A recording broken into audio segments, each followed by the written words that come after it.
Do you sort of subscribe to the no pain, no gain theory of acting?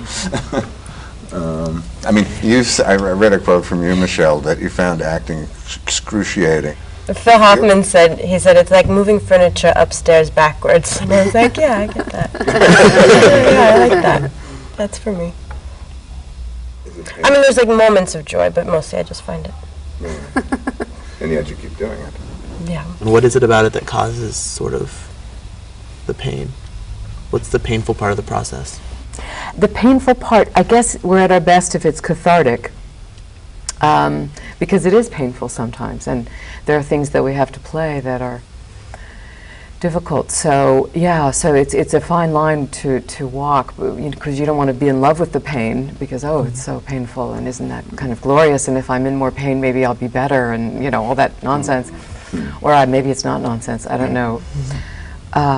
For me, so much of it has to do with as I'm listening to everyone talk about their process, I'm thinking about how so much of it, for me, over the last, well, I guess 20 years, is in relation to having children. So that's also, for me, the big kind of controlling factor in terms of the joy and the pain and the whatever is when you have so many responsibilities that are outside of it, that have nothing to do with that world, then I guess there's a lot I can remember before I had children, and there was a lot that I would do just because I enjoyed it, research or daydreaming or whatever it was I was doing, to, going and living in a cabin for 3 weeks. That sounds so good to me. I think I've got to do that the next time I have a job.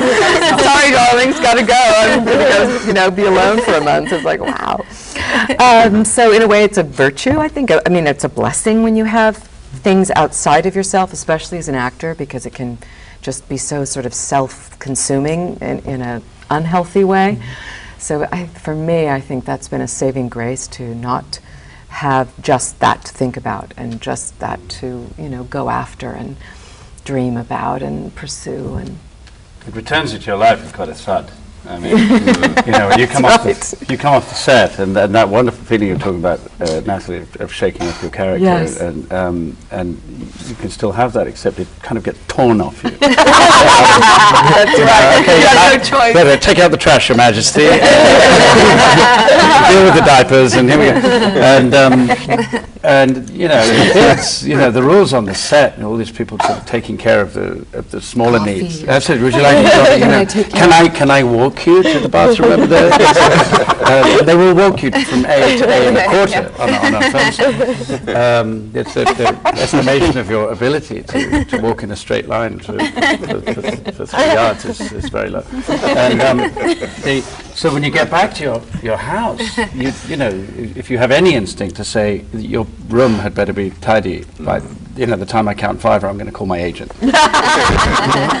It just doesn't get taken care of like that. Your 3-year-old is asking you to bring the orange juice. And actually, it's quite extraordinary, because life on a film set is inherently infantile. It's quite extraordinary. I mean, given the amount of responsibility that we have and the zone that we have carved out for us, everything else is taken away to the point where we're toddlers. I mean, you are picked up at a certain time of day. You have no choice. That's you are taken in, and you are put in a car practically. You are driven to a place not of your choice. Then given clothes. Someone puts them on you. You have a dresser. Someone puts your clothes on for you. Should you so? You might need that. I often do need that, and it's. And then someone does your hair and your face, and again, according to someone else's schedule, you're brought your breakfast, whatever time. Then you're taken to a place where you do your job, and there's a mark, a little X on the floor, and you're told where to stand, where to look, and hear the words you are going to say, and they're not yours. And so there's very little that you have in your control, except what happens when you basically close the bathroom door and lock it.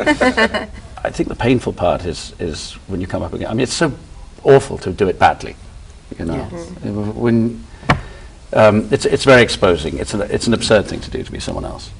It's preposterous. You're wearing these other clothes, and you know, it's someone else's lines. It's ridiculous. It makes no sense whatsoever, unless it's wonderful. Yeah.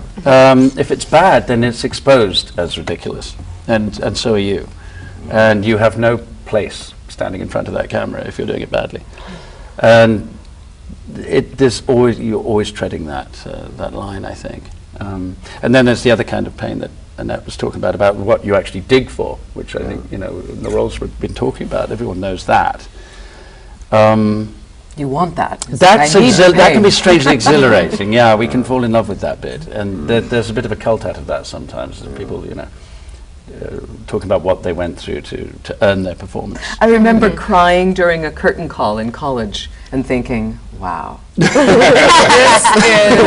am so in this character that I am still crying, and it's the curtain call. that was kind of, that's great. That's great. I can't get over it. God, I'm deep. Yes.